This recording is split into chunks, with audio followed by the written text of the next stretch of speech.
You are all on mute right now, and the whole presentation will be so until the Q&A, the question and answer period.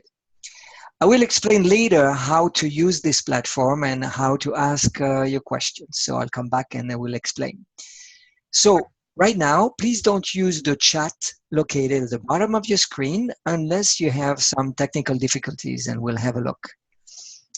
It would also be good for you to identify yourself. So if you click on your picture and look at the slide that now Bernard will share with you. If you look on, you click on your picture, and you can actually rename yourself and mention your location. That would be good because it's an international platform. So where you come from. To maximize your experience on this platform and to encourage you I encourage you to go on the speaker view. So you click just next to this little rectangular. You have multiple rectangular and you have a smaller one. So you click there and you will be on speaker view and next to your picture. I also encourage you to go on full screen. So to go on full screen, you go on the top of your frame and, you know, the usual full screen rectangular. But I know you are eager to hear all about this exciting project. So let's welcome our spokesperson, Nicole Bertrand, who is going to share with us the latest information about the Embassy for Extraterrestrial. Nicole, thank you for being here. My pleasure. Thank you very much, Patrick, for this very nice introduction. Good evening, everyone. And thank you, Bernard, who is behind the scene and making sure that everything rolls perfectly tonight. So what is the story behind this intriguing ET extraterrestrial embassy project? Why do we suggest to adapt the Vienna Convention for diplomatic relations? How can you help prepare our humanity for the official landing of the awaited extraterrestrial civilization? Those are a few questions, that we will answer tonight. But to put you in the perspective of where we come from with that project, I would like to bring you back to December 1973. What happened on December 13, 1973? This is a major event in the life of one young journalist and in the life of our humanity. This journalist, instead of going to his office, was attracted to go in a different place in the country. And in the sky, he saw something very shiny, a shape of a bell coming down vertically without any noise. And then a trap opened and a human being walked out of this engine. And you have on this picture a beautiful description of what could be considered very close to the identity of this person from another space. So he was invited. His name is Claude Vorillon at that time. He's 27, and he was invited to come on board. And he was told briefly that he has been attracted to go there because there is a very special mission for him. And he was asked to come back for a few days at the same place at the same time without talking to anyone about that and those encounters until ready to write a book. And what was he told by this extraterrestrial? The most important revelation of what he was told is about the origin of life on our planet. Some people think that random evolution brought us all the beauty of this nature. Some people think that an immaterial God created everything. Well, this journalist was told that life on Earth is due to some human beings coming from another planet. Those people were very advanced scientifically. They mastered DNA and genetic engineering. And when they came to Earth, their project was to create life. They started with very, very simple, first of all, vegetal life. And then they started creating animals. And as their technique progressed, they were able to create more complex and even more complex different species. And eventually, they decided to create human beings. And the trace of those creators is in the Bible. In the original Bible, their name is Elohim, which means those who came from the sky. They were mistaken for God, but actually they are human beings, but very, very advanced scientifically. And they came with their artists to make sure that their creation would be beautiful. And I'm sure you can all enjoy the beauty of the nature of the different animals and the flowers and everything that's beautiful and pleasant is thanks to those artists who were able to give some beauty to the scientific creation. So after creating life on Earth, human beings were multiplying, and the Elohim decided to send some messengers to guide our humanity. And you have here a few pictures of some of the different prophets. Prophets means messengers. They all had a message adapted to the time when they came on earth. And they all prepared our humanity for the time that we have the privilege to be in now. The last prophet is the one that you see on the right. His name is Rael.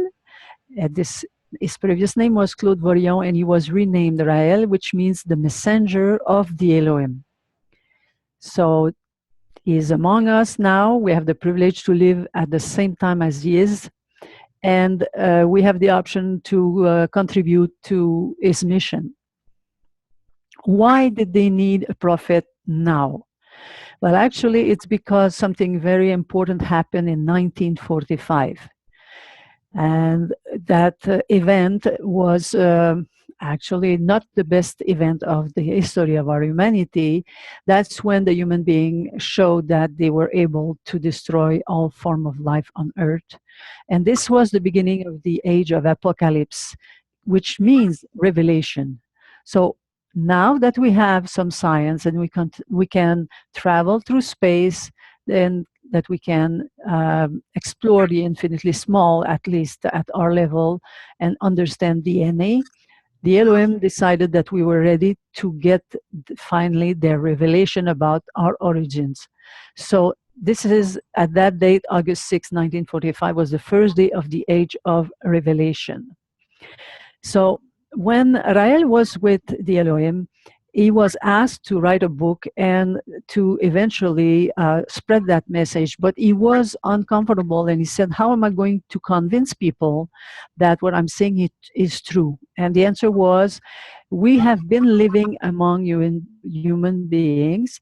And for instance, in the Himalaya and in the Peru, and this slide here shows to you some of the fantastic artwork that they did underground.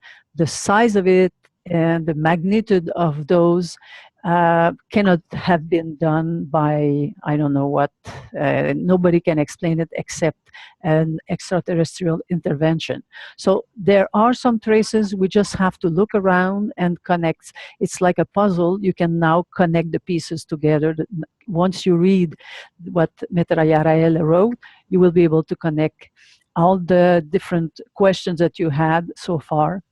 And the Rael was also told that the Elohim would come with their UFOs more often, and they will be seen by more people at the same time. So since 1945, the number of UFOs that have been observed has raised tremendously. And more people with a lot of credibility dared to say that they saw something, and they are convinced that it has nothing to do with whatever other interpretation some people want to give, except outer space intervention. Also, most recently, we started seeing underground some crop circles. And when you look at those pictures, you cannot not be impressed. Those pictures are humongous. The size of it, the precision, the beauty of it. It cannot have been done by a funny farmer overnight, and not even overnight, because those circles, those drawings have been done during the night, but very quickly. So look at those. It can only be from also outer space intervention. And it shows that they can have fun. I'm sure they have fun doing that and watching our reactions. And it shows that they are not violent. And if some of you are afraid of them, you can be reassured, but because Rael was told that when a civilization is capable of escaping their own solar system, they are positively peaceful people. So whoever comes to visit us, they come in peace, they observe us, and they have a plan. And after meeting for 6 days in a row in 1973, Rael was asked to write a book. He started writing a book in 1973. Then he had another encounter in 1975, where at that time he was taken for 24 hours on the planet of those people who come from the sky, our creators. So he wrote a second book in French at the beginning, and this book in English, Intelligent Design, combines the two books that were written in French. So you can download them for free. It's very easy. And when you start reading, be prepared to not sleep too much, because it's such a pleasure to read. And you will probably have the same reaction as most people who read it and say, wow, finally something that we can understand and stop believing in it. Now, those Elohim said that they created us, that now we can understand and stop believing in God, because they are not gods, they are human beings. And they would like to return on this planet, but they will not just appear anywhere. They want to make sure that we want to welcome them. And that's why they ask Rael to gather people and prepare our humanity for their comeback in an embassy. Already in 1990, one crop circle was very indicative of the plan of the embassy. If you look at that drawing on the top, and this is exactly the model of the embassy.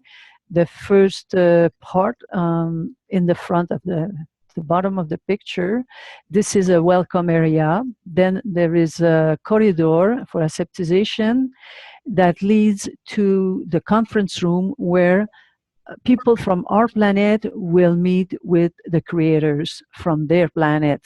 So that's where the journalists, the media, and the politicians, the leaders of the most important country of the planet will meet with the Elohim.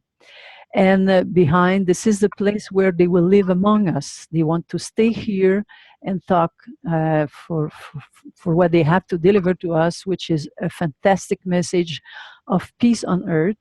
And also they want to share their technology and their science to help us grow faster and get into the golden age as soon as possible.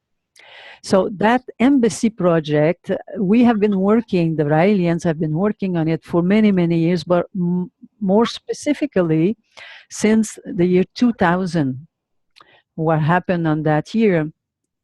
We actually built a beautiful file that was sent to the leaders of all the countries on this planet, explaining the project of building an embassy for extraterrestrials and asking them if they would like to host this embassy. This was done the first time in the year 2000, and then we did it again on 2011 with an updated version. What are we asking to those leaders? Not very much, actually. We just need about 4 square kilometers of land that we can buy. And if they want to give us We will not say no. And we want that piece of land to be considered like any other embassy in any country and have what we call the extraterritoriality. Now, in order to achieve that, we have been thinking a lot, how can we make sure that all the countries will agree and respect the extraterritoriality of this embassy for extraterrestrial? So the way we approach it is that at this moment, there's something existing already, a set of rules called the Vienna Convention on Diplomatic Relations. What is that? It's actually a series of articles that have been agreed upon by 190 states on this planet as of 2014.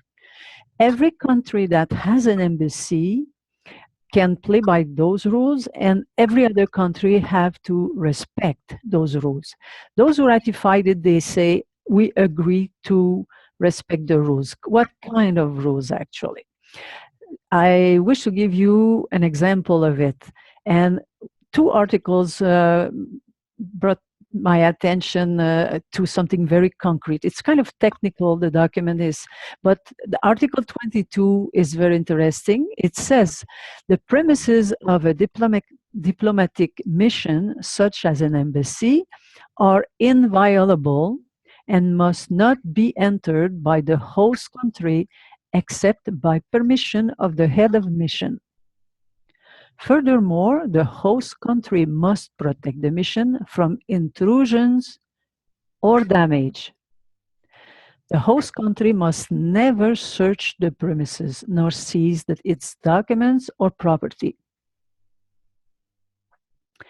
Article 27 says something a little different, but very concrete. The host country must permit and protect free communication between the diplomats of the mission and their home country. So there's a lot of articles in the Vienna Convention. And the question is, since we have already 190 states on this planet who ratified this document, how can we modify, adapt this convention so that it can include an embassy for extraterrestrials? That's where the Raelian movement is very proactive. And recently, a few days ago, a document was sent to the Secretary General of the United Nations, Mr. Ban Ki-moon. This is called the Optional Protocol concerning embassies for extraterrestrials. What does that mean? Like technical words, but it means a way to agree upon a draft for discussion, and optional means let's put some options, let's open the possibilities already guaranteed by the Vienna Convention. The letter that was with this document was basically asking to the Secretary General to start a discussion with the different countries who ratified the Vienna Convention and ask them to start thinking about the possibility of including in the text some paragraph, especially to assess the question of a civilization from another planet. And that document is also very technical, but I'll try to give it a little meat for you. And for instance, I like specifically Article number 1, who specifies that the word intrusion found in Article 22 that I just read for you includes exclusion of any intrusion by military radar coverage of the premises and the airspace above that embassy. This is a more explicit description of extraterritoriality. And the other article that I like also very much is Article 3, it stipulates that any country who desires to build an embassy for an extraterrestrial civilization can do so. And so those who will sign for that, they basically agree that anyone who wants to do it can do it by itself or by delegating an organization established for that purpose to do it.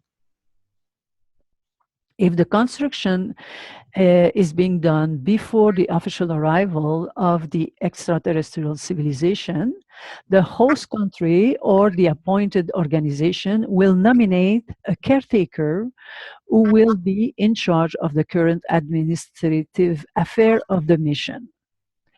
And then it goes on saying that the day of the arrival of the extraterrestrial civilization, the ownership of the premises of the embassy will be transferred by the host country to the extraterrestrial head of mission, and the appointment of the caretaker will be terminated. So it gives you a little taste of the document that those countries with the Secretary General hopefully will start discussing soon.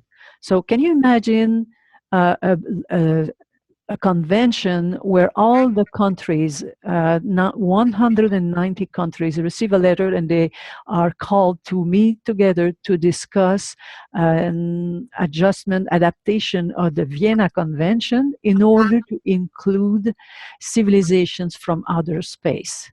It will be fantastic. I'm sure everybody will be aware of it through televisions, through media. And they spend so much money on this planet trying to make contact with another civilization. It's just common sense that they go further than that and they say, well, yeah, okay, once they answer, hello, we're here, what do we do? We have to be ready to welcome them peacefully on our planet. So that's the project, the most updated step that the Raelian movement, with the approval of Metraya Rael, has taken in the direction of building this embassy for our creators.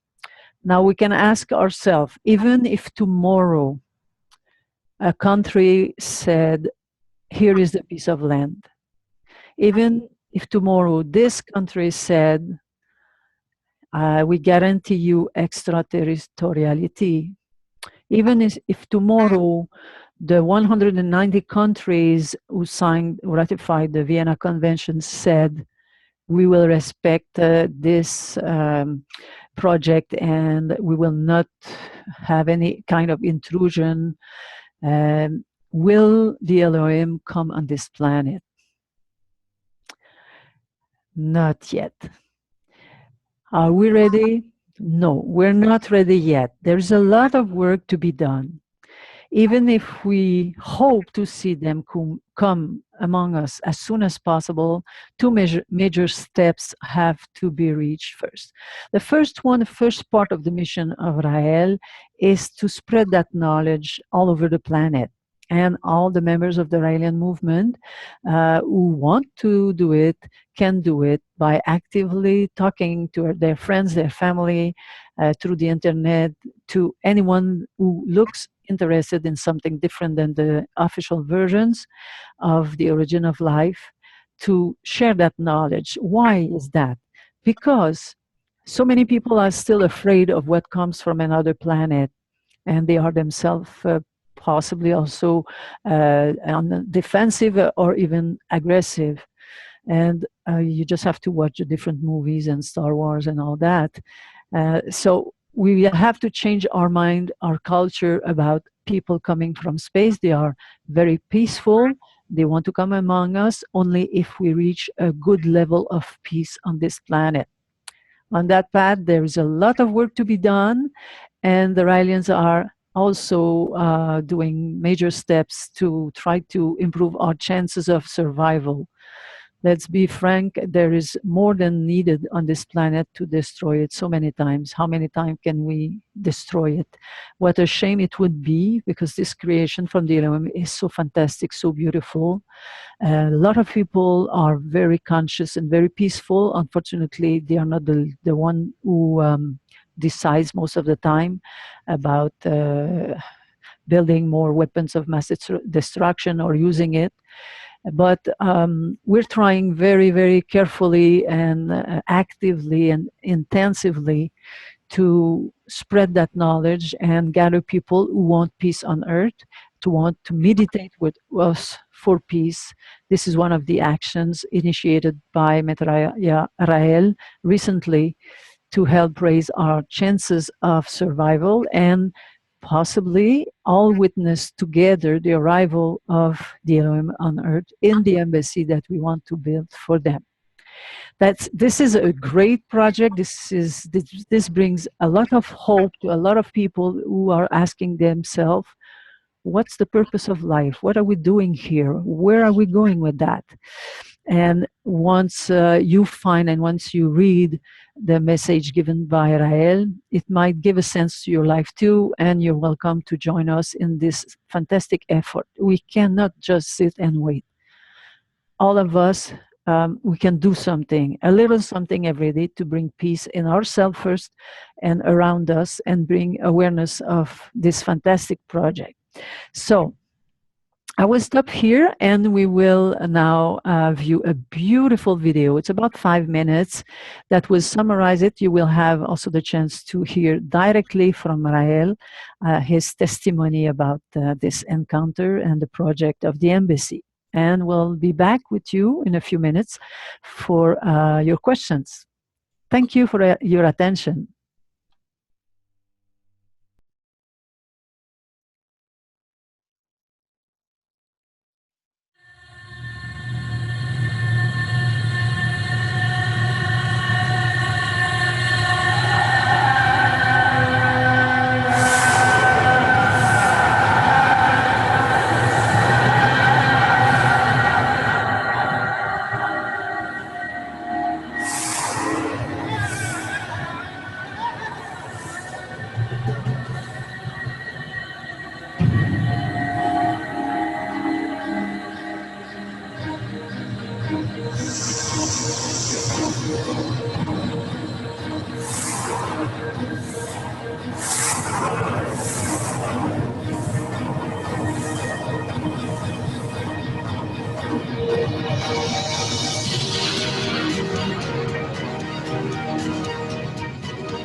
Hundreds of thousands of people around the world believe, as all aliens do, that we were created by advanced scientists from another planet who made us in their image. Those extraterrestrial creators mentioned in the Bible as the Elohim have continued throughout history to monitor our progress and have also sent us messengers, including Jesus, the Buddha, Mohammed, and a few dozen others throughout the centuries. Each messenger brought humanity a message appropriate for the level of human understanding prevailing at the time. Our current level of knowledge prompted our extraterrestrial creators to send one last messenger, Raël. His mission is to tell human beings the truth about our origins and to communicate our creators' desire to meet with us, accompanied by all the ancient prophets they will bring with them, as announced in various religions and traditional scriptures found on all continents.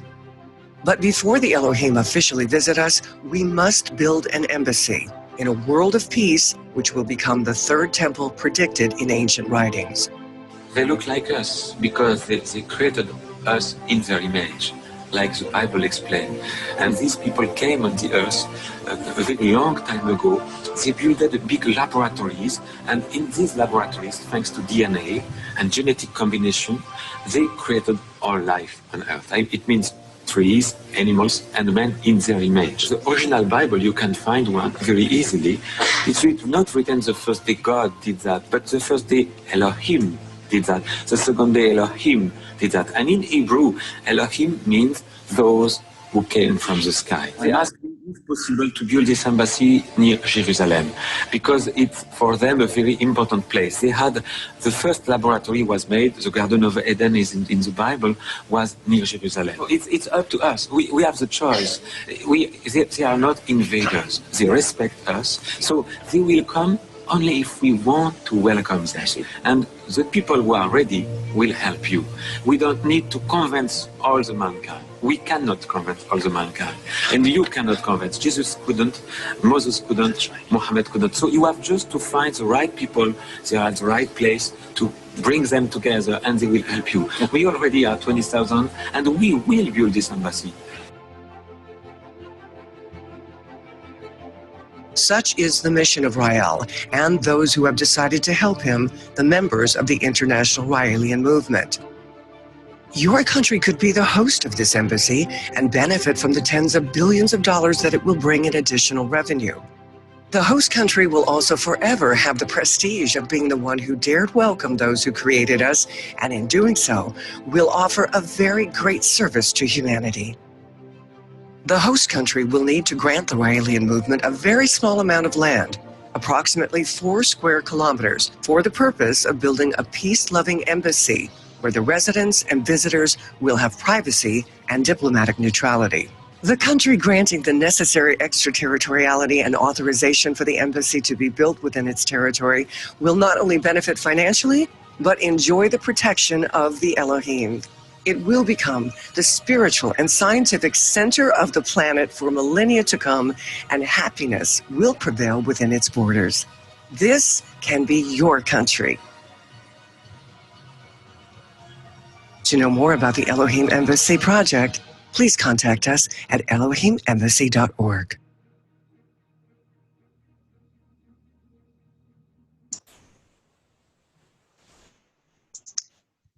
Well, thank you, Nicole, for sharing this fascinating information.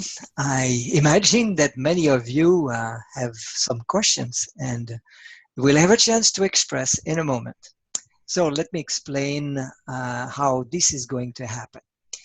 Well, you have in your, when you position your mouse at the bottom of your screen, you can see an icon mentioned participant. So click on that. When you click on that, you have a window that pops up.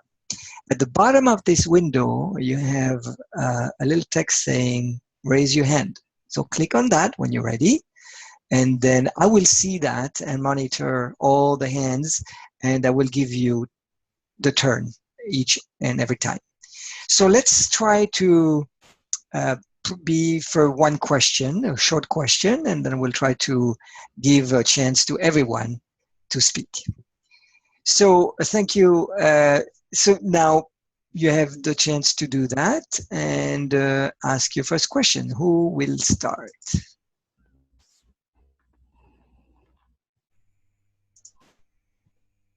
So you see where to go. You go under participants, then you raise your hand, and I hope I can see everybody doing that. No questions now? Yeah, usually the first question brings another one. And so, Nicole, well, I always have a question. You know, each time I listen to you, I have more questions coming up in my mind. But I'm very excited about this project, and I just want it to happen now. So what does it take to happen, and what's the timeline? What's the deadline? Thank you, Patrick, and everyone. Feel comfortable. There's only good questions. The timeline, yes, I also would like to see this embassy built tomorrow. I can't wait to see them. Timeline, as I said previously, we have a few steps to do. The Elohim said that it will happen before the year 2035.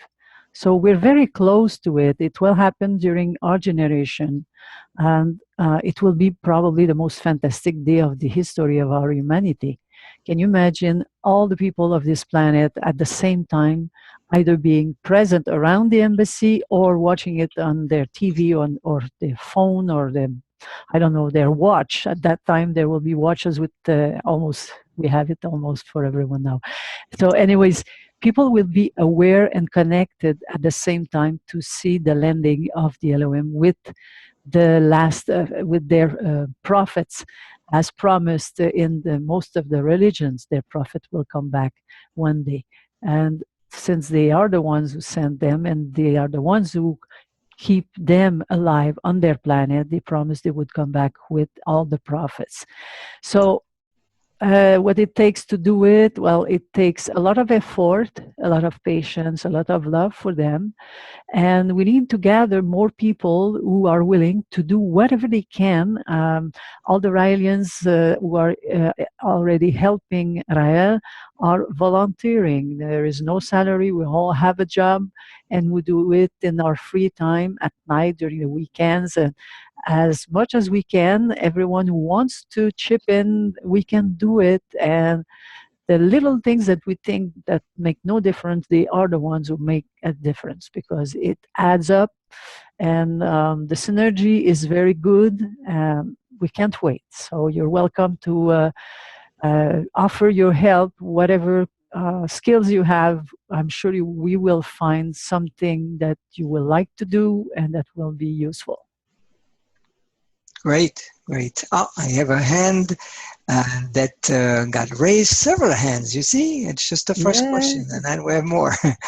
So I have the first hand with a gentleman called Owner. So would you like to identify yourself and saying where you're calling from? I unmute you, and you can talk now if you wish to identify yourself. Owner? That's all what I see from you, Owner. I just lowered your hand. Do you want to speak? If you cannot speak, if you don't have a microphone, you can use the chat box. Again, by moving your mouse at the bottom of your screen, you have a chat box if you don't have a microphone.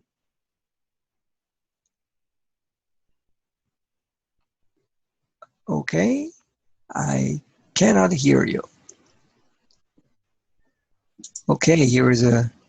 Yes, I see your chat. Hello. I could not hear you, so if you have a question, you can certainly type it.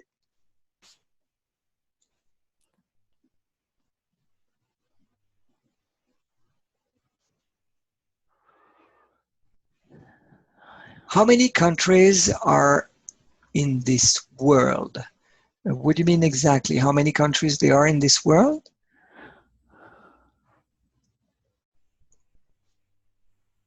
Do you want to answer that? You know what I think, Nicole, I believe that maybe ask how many countries have been contacted already with this project. Maybe that could be it. So do you have an answer for us about that? Okay. Now the question is more precise. How many countries are recognized by the Vienna Convention? Yes. Actually, I will rephrase it differently. The Vienna Convention has been ratified, which means signed and approved by 190 countries as of 2014. So it's a lot of countries. Just a few small countries are missing, mostly small islands who did not yet sign the convention. I think it's 5 or 6. And to have more precision, yes, you can go on the internet and just type Vienna Convention, and you will have more details about who did not participate yet. But for the purpose of this lecture, I don't go through a full description. It had to be summarized. Does that answer your question, Owner? He asked how many countries there are in the world, and somebody answered 196 countries. Well, we're very close to what I said. Yes. I know 190 are already agreeing with the Vienna Convention, and I think I read 6 countries did not ratify it. So we're very close to the count. Excellent. Does somebody else has a question? I saw before a hand that was raised by Diane. Are you still have your question, Diane?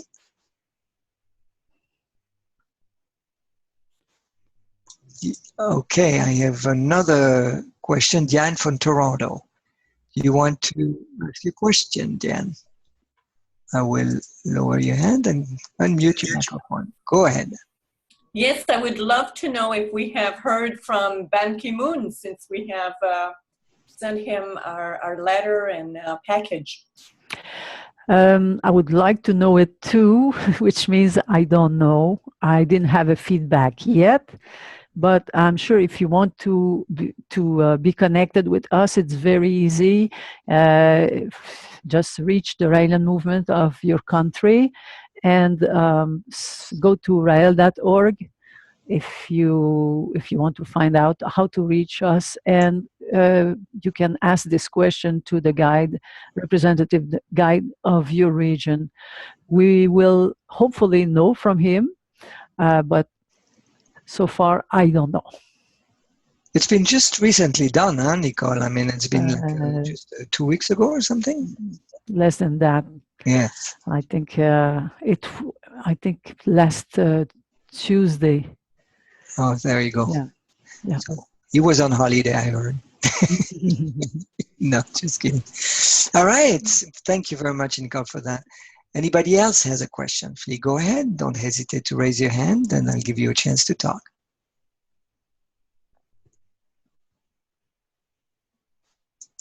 Okay, I saw a hand before, but it disappeared. Okay. Here we go. We have another one coming up via chat. By owner, okay. Taiwan is not considered as a country, okay. Not sure how to answer that. Okay, well, yeah, Nicole, I don't know either. I don't know either. It's a little peripheric to our goal tonight, so yes, I cannot discuss that. That's it. Okay, so Nicole, well, I have a question because I wonder what is going to happen, after these extraterrestrial civilization land on Earth. Is it like many changes, I suppose? But can you explain to us a little bit more about what kind of changes we can expect? Because I can imagine that there are so many countries who will not have access to, they are still thinking about an old way of living their life, and all of a sudden we have this advanced technology, and I don't know, I just have curious about how all that will happen, if it's clear enough here. Question. Well, I will answer to what I understood, if you allow me, Patrick. Once the LOM are here, it means that we will have reached already a good level of peace on Earth. So let's imagine that among the 196 countries, 190 already destroyed their weapons of mass destruction, and they agreed for no more atomic stupidity. For weapons, they can use the atomic energy, but not to kill other people. So if only 190 agree, and one of the remaining countries has atomic bomb or weapons, there will have to be something done about that. So hopefully the presence of the LOM will accelerate the status of peace, total 100% peace on this planet, once they see who they are and once they understand what great life they can enjoy if they accept them as peaceful creators of life on Earth. Hopefully they will also disarm themselves. Now, they tell us that on their planet, thanks to their technological advance and their science, they found a way to build robots who do all the jobs that most human beings are doing now. And they say that we can do the same thing if we decide to stop spending our money into weapons and we start using it for research and development, for instance. So probably gradually most people will enjoy more vacation until everybody is on full-time vacation. Because if robots can do your work, why would you work if you can enjoy what they produce for free?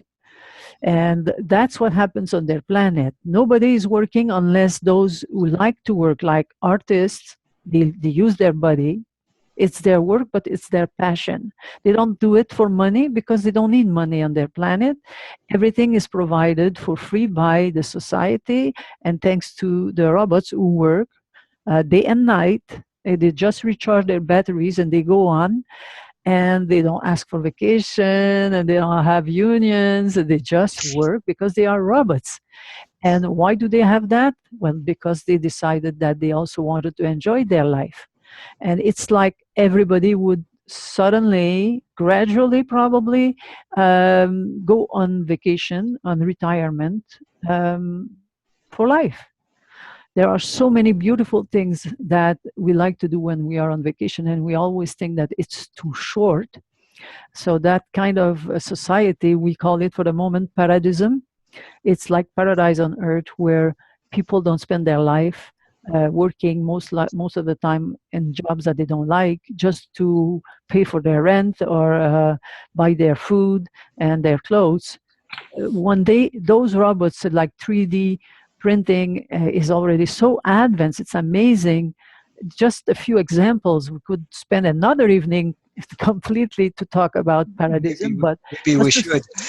yeah, it could be, it could be done. It just needs some political will to go in that direction. And I know that there are some projects to stop paying for the armies so that we can have more money to go into a scientific and technological direction to give freedom to human beings so that they can be creative. Unless you're passionate about what you're doing, there's no reason to work. So gradually people will stop working and they will just watch the robots do their job, and they will laugh like crazy because they will have so much time to go fishing and to just have a little garden if they want it, or to do some drawing if they have some artistic skills, just to have fun. We have been created to enjoy life. And that's one step. And this step will come also with possibly the need for people to learn how to enjoy the moment. Most of people around us, they spend their day thinking about the past, mostly regretting something or being anxious about the future. So we will have to learn about enjoying the moment. And the teaching that the Elohim gave to Rahel for that purpose, to help us being happy in the moment, will probably need to be shared by more people so that they will be happy. Happiness you cannot buy. So people say, if money disappears, I would be very unhappy. Well, because probably they think that happiness comes from their bank account, but it comes from inside. So there will certainly be some teaching of meditation and kind of natural wisdom that will have to be shared. That's what comes to my mind for the moment, Patrick. Wow, Nicole, Oui. what you are telling me here is like, very enticing. So I want that to happen this sooner rather than later. And I'm in for that, for sure. It sounds really good. I won't have any problem to think of other things to do than work, for sure. Well, I got 2 more questions here, and then that will be all the time we have. So Tak from Chicago is asking which countries have been contacted, and have any of them responded? And if so, what was their response? Actually, all the countries of the planet have been contacted twice. The first time in the year 2000, they all received a beautiful document. I think it's about 35 pages describing the embassy, what is exactly the need, and how it could be a very good source of income for the country. And a beautiful document in 2000 and also in 2011. So they all received it. Now, a few of them contacted the assistant of Metraya Rael, and they showed some interest in offering a piece of land Some of them want to sell, some of them want to give it for free. So the piece of land, to summarize, the piece of land is not a problem. The part that is more difficult is the extraterritoriality. Though those countries, some of them I know of, are probably not the ones that have not ratified the Vienna Convention. Though they know about embassies, they still have questions about embassies for an extraterrestrial civilization. So there are some discussions between our side and their side. It's all, of course, confidential, but some discussion more around the topic of extraterritoriality. And that will be, according to Rael, that will be the most difficult part of the project, because it means if one country, like, let's say, we have a lot of people I see here from Canada. If Canada decides to offer a piece of land, and they say we are a sovereign country and we can decide if will have an embassy on our planet, and they decide to open a piece of land to extraterrestrial, they still have to be convinced that the rest of the planet will respect this embassy and consider it as seriously as any other embassy from Japan or China or anywhere else, which is not yet there. So the step that we have to bring awareness on all over the planet by modifying, adapting the Vienna Convention with the optional protocol, as I explained earlier, will certainly help those countries who say, I'm ready to give you the land, I'm ready to give you the extraterritoriality, but I'm not capable of guaranteeing that everyone else will respect it. And once we do that progress in that direction, it could go very fast. But for now, we're pushing in that direction. Yes, exactly. Okay, well, thank you. I have one last question for you, Nicole. Mm-hmm. And this is from Sylvie Elliott from Montreal. Mm-hmm. Okay, I just need to unmute you, of course. Here we go, Sylvie, you're on. Okay. What will happen right after the Elohim come in their embassy? Well, their project is to meet with the leaders of our most important countries, with the media, to be known and accepted, and they want to share their science and their technology. So I don't know if you want more precisely, Sylvie, but what I described previously answering Patrick goes in that direction. I don't know, I cannot predict the future. I know their intention is to show us all the different prophets that were created and kept alive on their planet, and they want to meet with our politicians, and they want to be seen and understood for what they are. And the myth of God will be definitely terminated with their arrival.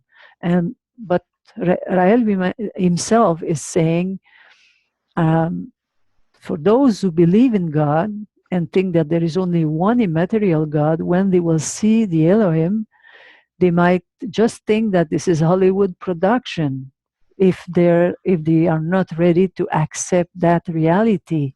It's possible, but that's okay if they think like that. We cannot force people to think and to accept. We cannot force them to understand the nature of the Elohim and why they were mistaken for gods. We can only hope that demystifying it will not be too much of a shock, because if you imagine people who are praying God sincerely for years and years and years, the day they realize that God has a body and has hair and they eat also, and they, that God is human and God is alive. For them, it's difficult. It could be a shock, and some of them might refuse it. So it's one other aspect that their arrival will unify all the religions, because they are behind all the prophets. They are the ones who sent all the prophets, and they want the religious wars to stop. Of course, it's probably an abomination for them to see how many crimes are committed in the name of God or Yahweh or Allah or all that. So hopefully we will by ourselves understand all that and be peaceful enough to welcome them as they deserve, as our parents from the sky. And hopefully we'll be able to meet with them as soon as possible during our generation to enjoy their presence and their science and make this planet a real paradise where no more children will starve, where no more war, no more violence, just harmony, fun, and peace on this planet. That's the biggest project for our humanity. And you can count on me. I will be there until it happens. Yeah, and me too, Nicole, and certainly working towards this peace and harmony on this planet. This is so much of a need right now, isn't it? Yes. Okay, well, thank you so much for being here with us and taking your time to enlighten us on this topic. It's we could go all night, I suppose, because it's fascinating, and maybe we'll have another interview with you and see how this project progress. And in the meantime, thank you all of you for being here and for your interest as well. Now, I encourage you to go a little bit deeper and go on our website if you want to. Website is the etembassyday.org. On that website, you will find information about our worldwide awareness campaign. And if you click on the home button, it will take you to our main website, which gives you access to more in-depth information, as well as giving you a choice of watching more videos. Now, if you want to help further, like Nicole mentioned, you can contact us at this following email: embassyday@gmail.com, embassyday@gmail.com. And this is typed by Bernard in your chat box, so you can copy paste that particular email.